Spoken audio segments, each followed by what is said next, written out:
Now, one of the things that you can talk about NIO when it comes to their European penetration is that sales-wise, NIO has not been doing well. In fact, NIO sales have not been growing at all. This is something that we've been seeing, especially this year. I mean, year to date, NIO has not delivered that much. In fact, on average, NIO is seeing sales of around 400 on a monthly basis. It is for that reason that even when it comes to the monthly deliveries, we don't take cognizance of those sales because they don't constitute much. I think the last time I made a calculations, they are constituting roughly around 2 to 3% of the total monthly NIO deliveries, which therefore shows that they don't bring much, they don't have much impact on the NIO total monthly deliveries, which is why, ladies and gents, what matters in NIO at the moment is the Chinese deliveries, or the deliveries that comes in China. So the same goes for the insurance registrations.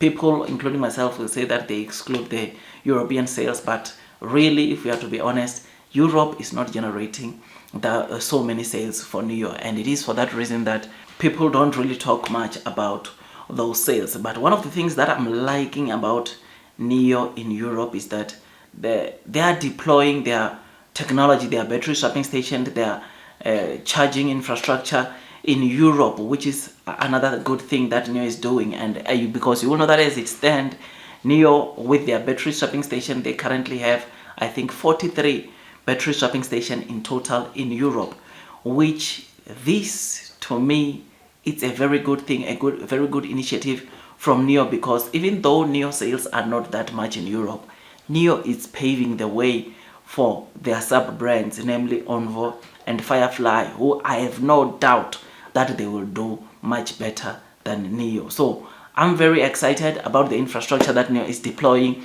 I mean, in China, you know that NIO has got over 2,400 battery swapping stations, and to see that in Europe, NIO is sitting at 43 battery swapping stations makes me happy, because the sub-brands, when they come to Europe, or when NIO starts selling the sub-brands, which I believe they will do very well, I think they will find the country ready, or those countries ready in terms of also battery swapping station, or ready for those people that subscribe to bus and want to utilize the battery swapping stations. I mean, yesterday the NIO CEO said himself that even with the tariff increase, Firefly sub-brand will still do pretty well in Europe. It will be very competitive even in Europe, which is good things, because imagine if the tariffs don't get increased.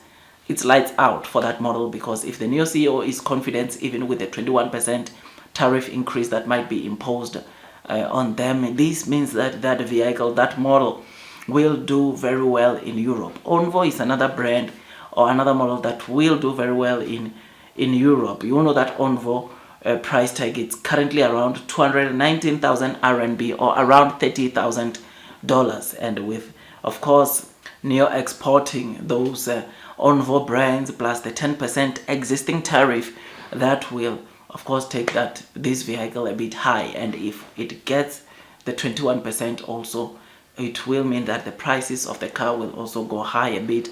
The margins will be, of course, compromised a bit there and there, but this is the model, the vehicle that also will do very well in Europe, because it is way cheaper than the NIO brand. I mean, you will know that NIO brands, or the NIO cheapest brand, starts at around 298,000 RMB, and that is the ET5 Touring and the ET5. Both those cars start around there, or their prices starts around there, which equates to roughly around $42,000. And with Onvo price sitting at $30,000, you can imagine the kind of sales that we could get to see coming from Onvo, because it is 12,000 cheaper than the cheapest NIO model. Onvo L60 is 12,000 cheaper than the cheapest NIO model, and that is the ET5. So I look forward, and I think these battery swapping stations that NIO is deploying is not a waste of money. Even for NIO,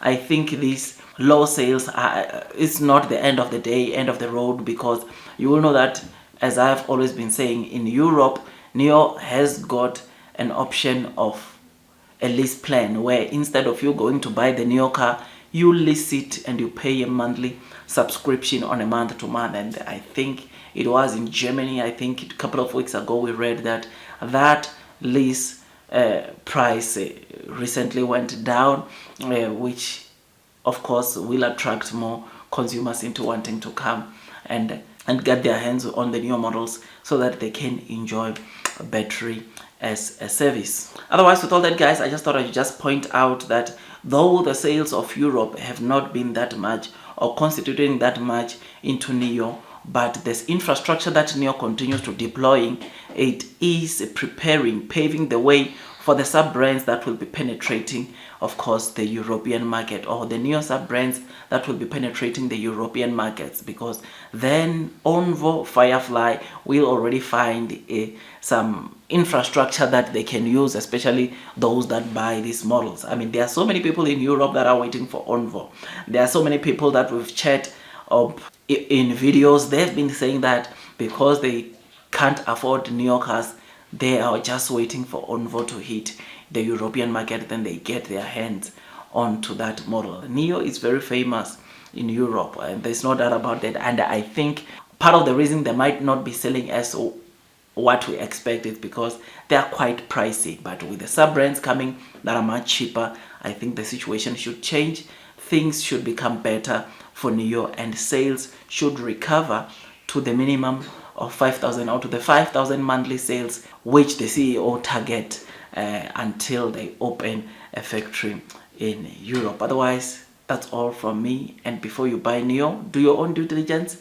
Now is the weekend, time to refresh, time to do your own due diligence so that at least you don't get to panic sell when you see sharp falls, sharp drops, because this stock can be quite volatile. But let me tell you something, NIO stock price dropping does not mean that NIO is a bad company. It might mean that there are so many people that probably they are just waiting for NIO to hit profitability. Probably that some people have lost confidence into NIO based on the deliveries that we saw early this year. But with the current deliveries that we are seeing, some people or those investors that were sold are flocking in again, and before you know it, the share price will also follow the existing fundamentals of NIO, reporting some pretty good, decent delivery on a monthly basis. Otherwise, that's all from me, and God bless you all.